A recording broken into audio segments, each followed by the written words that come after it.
ইফতারিতে আমি এই ডেজার্টটা বানাবো আর এই ডেজার্টটা খেতে যে এতটাই মজা হয় আর এতটা হেলদি একটি খাবার যেটা ইফতারিতে খেলে আপনাদের মন প্রাণ জুড়ে যাবে। আর এই ডেজার্টটা কিন্তু আমাদের বাসায় সবাই অনেক পছন্দ করে।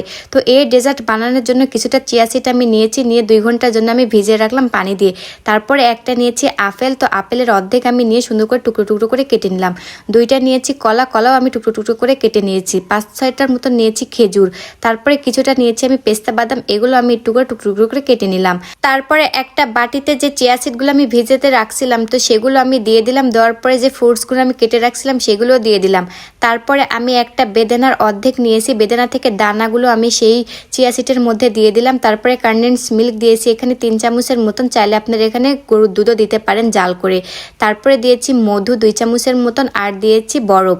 তো এগুলো দিয়ে সুন্দর করে আমি মিশিয়ে নিলাম। তো তারপরে পরিবেশন করলাম। ইফতারিতে এই ডেজার্ট থাকলে আর কিছুই লাগে না।